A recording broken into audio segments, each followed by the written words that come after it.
सजन, अरे देखो, इस मुझे लगा हमारी बेट छोटी को नए खिलौनों की ज़रूरत है, इसीलिए मैं ये सब लेकर आया हूँ। और देखो, पूरे दिन उसे जो जो चीज़ें चाहिए होती है, वे सब मैंने तैयार करके रख दी। वैसे भी तुम तीनों उसका ठीक से ध्यान कहाँ रख पाते हो। मैंने सोचा वे अच्छे से खाना भी खाएगी और आराम से खिलौने खिलौने भी, है ना मेरी गुड़िया। दूसरा भाई बोलता है मुस्कुरा करके। चलो चलो चोली, अब इसे बता दूं कि तुम्हारा मामा तुम्हारा कितना ख्याल रखता है। सजन यार, ये बिल्कुल गलत है। तुम लोगों को मेरे ऊपर भरोसा नहीं है क्या? मुझे पता है मैं इसका कितना ध्यान रखता हूँ। तब महिला बोलती है, सजन मुझे तुम पर पूरा भरोसा है। फिर महिला बोलती है, लेकिन इस मामले में मैं कुछ नहीं कर सकती, क्योंकि मैंने तुम्हें कभी बच्चे को संभालते हुए नहीं देखा नहीं। भाभी बोलती है, सच कहूँ तो मुझे भी आपके अंदर एक माँ की ममता दिखाई नहीं देती। मजाक नहीं कर रही हूँ। हैरान होकर क्या सोच रहे हो तुम? भाभी बोलते, मैं बस इतना कह रही हूँ, इस बच्ची ने हम सबको बदल दिया। जो लोग पहले सिर्फ अपने बारे में सोचते हैं, आज उसके लिए रात रात भर जाग रही है। दादाजी बोलता है, शायद यही इस बच्ची का इस घर में आने का मकसद टूटे हुए रिश्तों को फिर से जोड़ेगा। सबकी नज़रें बच्ची पर टिक गई जाती है और कुछ पल के लिए घर का तनाव प्यार और अपमान में बदल जाता है। आकाश, मुझे समझ नहीं आता कि ये हमारा घर है क्या कोई कॉमेडी शो नहीं। हर समय नए नए कैरेक्टर आते रहते हैं। प्रिया, ऐसे मत हंसो। काकू कितनी परेशान है, ये भी समझो।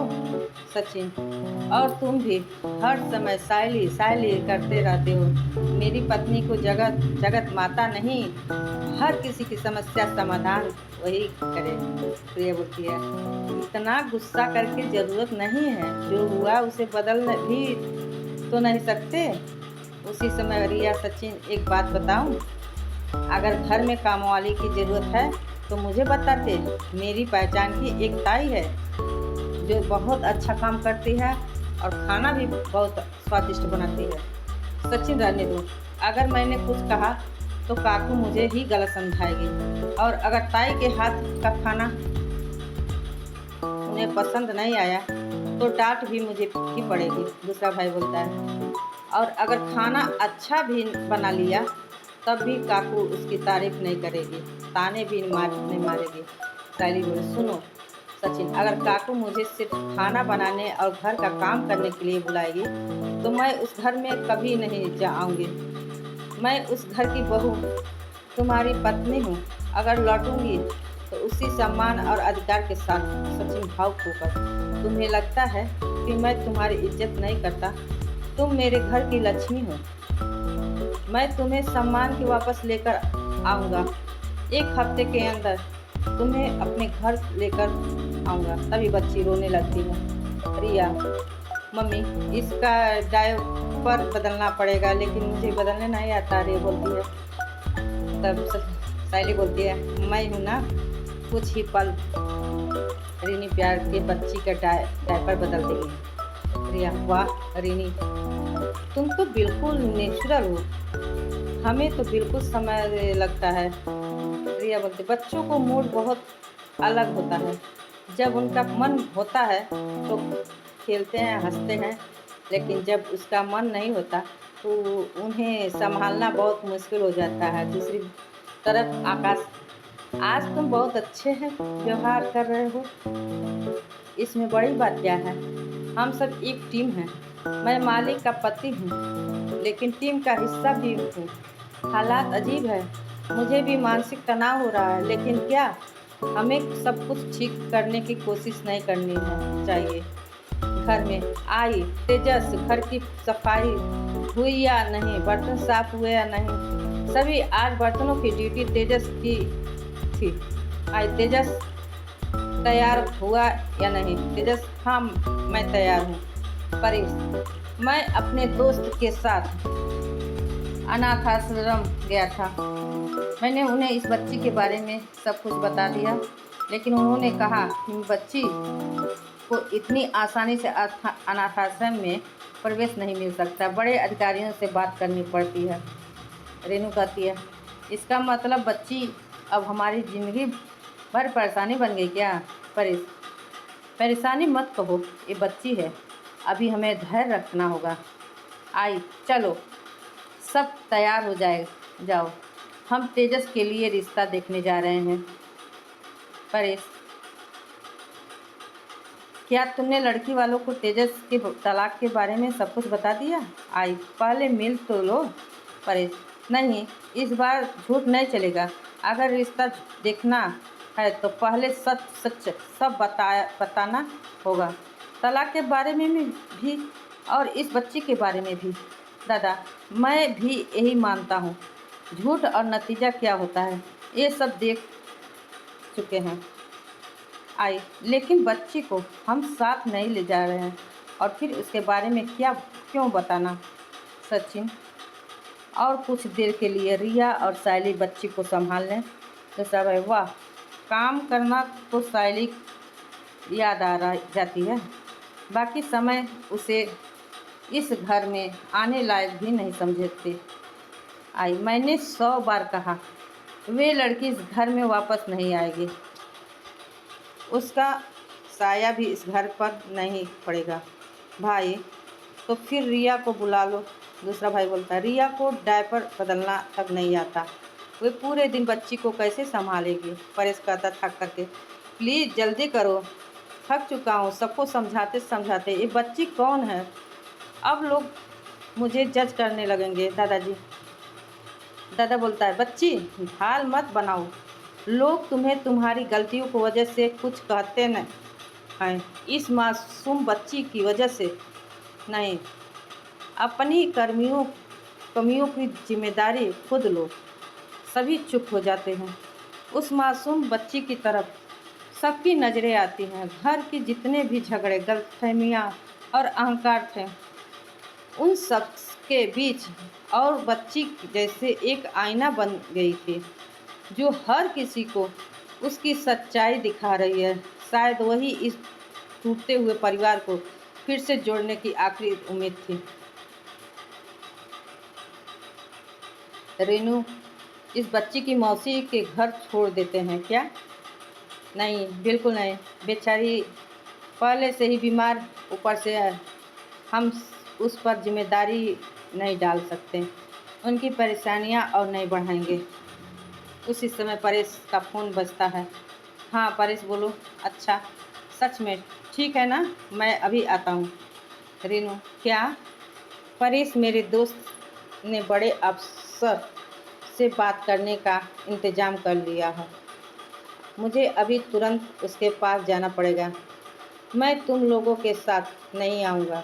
सचिन, अरे बाबा, तू चिंता मत कर, तू जाए यहाँ, फिक्र मत कर, मैं हूँ ना, तेरा लाडला और होनहार बेटा। मैं पूरा ध्यान रखूँगा कि वहाँ कोई कांड वांड ना हो जाए। आँख नाक कान सब खुले रहेगा, तू आराम से जा। परेश मुस्कुराकर, मुझे तुमसे यही उम्मीद थी सचिन। सचिन, बस फिर टेंशन खत्म। क्या देख रही हो? चलो, देर हो रही है। सचिन, इन्हें भी साथ ले जाओ, जाना ज़रूरी है। क्या? आए जितने लोग रहेंगे उतना अच्छा प्रभाव पड़ेगा।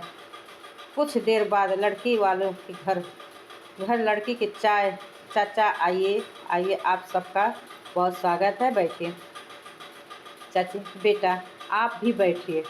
तेजस के चेहरे का घबराहट साफ दिखाई दे रहा है। तेजस मन ही मन, हे भगवान, कहाँ इस बच्ची की वजह से मेरा रिश्ता हाथ से न जा निकल जाए। वह सामने बैठी लड़की को तरफ देखता रहा, अजू चुपचाप सबको देख रहे थे। तभी गोविंद चाचा जी चाची जी आए। चाचा चाची आए, मैं आप सबसे एक बात साफ साफ कहना चाहता हूँ, पूरा कमरा एकदम शांत हो जाए। गोविंद, दरअसल ये जो बच्ची हमारे साथ है ना हमारी, सब लोग हैरान एक दूसरे को चेहरा देखने लगते हैं। चाची, मतलब हम कुछ समझे नहीं। गोविंद बोलता है, आप हम आपसे कोई बात छिपा कर रिश्ता नहीं करना चाहते। इस बच्ची के हमारे घर आने की एक अलग कहानी है। हम खुद उसकी सच्चाई जानने की कोशिश कर रहे हैं, लेकिन हमने सोचा कि अगर आज सच नहीं बताया तो कल ये बात किसी और से पता चलेगी, विश्वास टूट जाएगा। तेजस जी, मेरी ज़िंदगी में पहले ही भी बहुत कुछ हुआ। मेरा तलाक हो चुका और मैं नहीं चाहता कि किसी नए रिश्ते की शुरुआत झूठ से हो। कमरे में कुछ पल के लिए सन्नाटा छा गया। चाचा, बेटा, सच बोलने की हिम्मत हर किसी में नहीं होती। बाकी बातें बाद में समझी जा सकती है, लेकिन भरोसा टूट जाता तो रिश्ता नहीं टिकता। आई धीरे धीरे तेजस की तरफ देखती है। उसे एहसास होता है कि शायद पहली बार इस परिवार ने किसी रिश्ते की नींव सच पर रखी है, डर और दिखावे पर नहीं। और उधर परवेश बड़े अफसर से मिलने के लिए बिल्कुल निकल चुका था। उस उम्मीद की शायद जल्द ही उस मासूम बच्ची की असली पहचान का रहस्य भी सामने आ जाता। कहानी अब एक ऐसे मोड़ पर पहुंच चुकी है जहां सच बोलने की कीमत भी थी और उसी सच में रिश्तों को बचाने की उम्मीद थी। गोविंद, रिया, सच्चाई और परिवार का सम्मान। गोविंद, दरअसल इस बच्ची को कोई हमारे घर बाहर छोड़ गया था, चला गया था। तब से हम लोग ये बस इसका ध्यान रख रहे हैं, इसे पाल रहे हैं। ये बहुत प्यारी बच्ची है। जब तक इसके असली घर वाले नहीं मिल जाते तब तक हमारे साथ ही रहेगा। सचिन, हाँ अंकल, दादा बिल्कुल सही कह रहे हैं। हम इसे अपनी जिम्मेदारी समझकर संभाल रहे हैं। श्वेता बोल, आजकल लोग अपने खून को रिश्तों का भी इतना ख्याल नहीं रखते, और आप लोग एक अनजान बच्ची की अपना प्यार और सहारा दे रहे हैं। सच में ये बहुत बड़ी बात है। श्वेता के पिताजी, बिल्कुल सही कहा बेटा। आपके इस काम के हमारे मन में आपके लिए और भी सम्मान बढ़ गया है। आई, धन्यवाद। इसीलिए इंसानियत के नाते इतना तो हर किसी को करना ही नहीं चाहिए। श्वेता की माताजी बोलती हैं, लगता है आपके परिवार का दिल बहुत बड़ा है। आई, हम किसी की मुसीबत में छोड़कर भागने वाले में से नहीं हैं। ये हमारे उसूलों के खिलाफ है और ना तेजस का। तेजस जी बिल्कुल।